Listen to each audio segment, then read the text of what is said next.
Morning. Good morning, WNYC. I'm Rebecca Kesby. On today's News Hour, a new defence minister for Ukraine mid-war. But why and what difference will it make? Africa's first ever climate conference opens. The heavy focus is on a workable funding plan to mitigate problems caused by climate change. And the 18th Century Symphony featuring barking dogs. That's BBC News Hour coming up at 9 on WNYC. It's Labor Day and alternate side parking rules have been suspended and we don't have to pay the parking meters on this holiday. 79 and partly sunny. It's going to be a hot, humid one today. Mostly sunny, 91, but it's going to feel hotter than that. Same for tomorrow and Wednesday and Thursday, hot and humid all the way until Friday. Again, 79 and partly sunny at 8:51.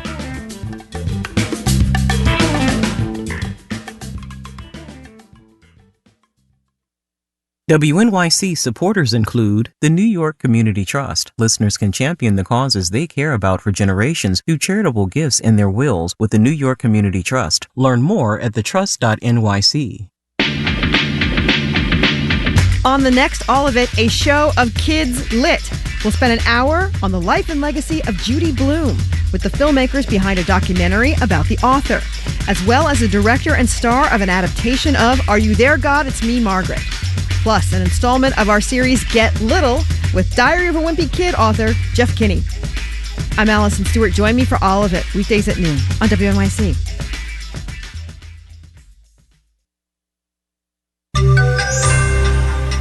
On this Labor Day, we turn our attention to unions. Marketplace Morning Report is supported by Angie, dedicated to helping homeowners find skilled pros to get home projects done well. Reviews, pricing, and booking at Angie.com or on the Angie app. And by Amazon Business, helping provide a smarter, easier way to get the supplies businesses need to thrive. Amazon Business, your partner for smart business buying. From Marketplace, I'm Nova Safo in for David Brancaccio. A new report from the Treasury Department finds that union membership often means higher wages, 10 to 15% higher. Digging deeper into the report, Lane Wyndham, a labor historian at Georgetown University, points out that underrepresented workers have seen bigger wage gains when covered by labor contracts. Unions help eliminate implicit bias because the contract lays out how much people are going to get paid. Everybody gets paid that, right? And so there's just less room for the kind of implicit bias that you might see if a supervisor is setting the wage rate. The Treasury report shows unionized Latinx workers saw wage gains of 35%, black workers 20%, and women 23%. And disclosure, union employees here at Marketplace are members of SAG-AFTRA, although they're represented under a different contract than SAG members currently on strike. The Federal Reserve releases its Beige Book on Wednesday. It's a snapshot of the economy with anecdotal information from around the country. Recent data is pointing to a soft landing where the Fed manages to slow the economy just enough to cool inflation, but without causing a recession. Marketplace's Nancy Marshall-Genzer joins me now. Good morning, Nancy. Good morning. So I'm not sure if you're a gambler, but would you bet on a soft landing? What do you think the odds are? I am not a betting woman, but if I were, I'd say the odds are about 50-50. A B of A Global Research is now forecasting a soft landing. Aditya Bave is their senior U.S. economist. He actually gave me those 50-50 odds, Nova. And Bave described the August jobs report last Friday as kind of Goldilocks for the Federal Reserve. You know, wage growth is strong and total income growth is outpacing inflation, which means real incomes are growing and people can keep spending. So, you know, job growth begets spending growth, which begets more job growth. And the unemployment rate was up, but Bave says that's because more people joined the workforce and we're looking for jobs, and that's a good thing. A good thing. And economic growth also seems to be in the Goldilocks zone, doesn't it? Helping steer us to a soft landing, perhaps? Right. GDP grew at about 2% in the first and second quarters of this year. That is enough to avoid a recession, but not so fast that inflation gets out of hand. There are still some obstacles, right, to soft landing. For example, I'm thinking of consumer spending, which needs to ease up a bit. True, otherwise the economy could overheat. And on the other end of the spectrum, Bave says if bank loans start drying up, consumers and businesses won't have enough money to spend. So a lot has to go right here, but at the moment, we do appear to be on track for a soft landing. All right, thank you, Mansi. You're welcome. Marketplace Morning Report is supported by C3 AI. C3 Generative AI provides ChatGPT enterprise search that is verifiable, secure, and accurate across all enterprise data. Learn more at c3.ai. This is Enterprise AI. And by Fidelity. A dedicated Fidelity advisor can help create a wealth plan for a full financial picture. Investment minimums apply. Fidelity Brokerage Services, LLC. We head to sunny Italy now, where if you've been to the country recently, you'd know that catching a cab is next to impossible. There's a taxi shortage. Well, there's been one for years, but it's worse this summer thanks to a deluge of pandemic-weary tourists.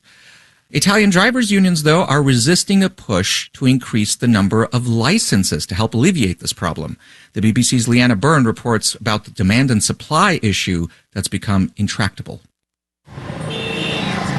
Welcome to Milan, the Italian city famous for fashion, architecture and two pretty good soccer teams. But like a lot of Italy's major cities, it's really hard to get a cab.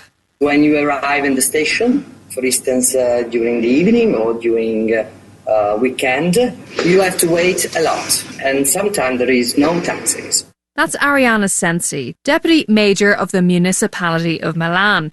She's in charge of mobility and transport in the city and says the problem is there are no new taxi licenses. And if you look at the numbers, there are only 4,853 taxis licensed there, and it's the second most populous city in the country.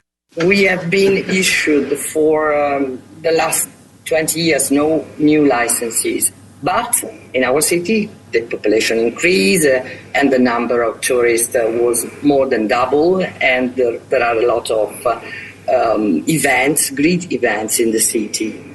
The introduction of new licenses is necessary to not to solve completely the problem, but to make a part of resolution of the problem.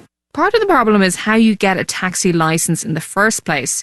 Generally, people apply for one through a local authority, then it's either granted or not.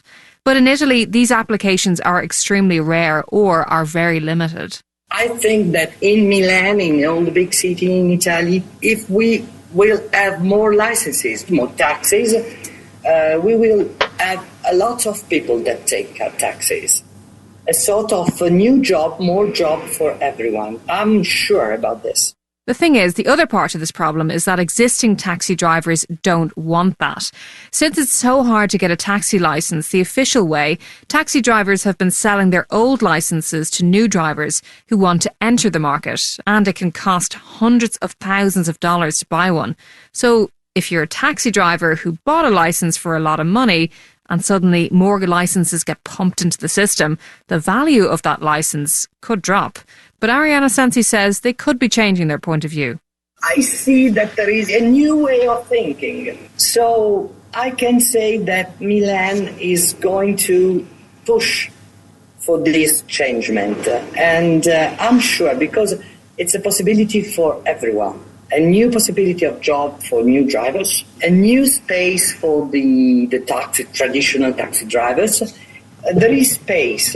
I can say it's now happening. It sounds like she's just going to have to go the extra mile.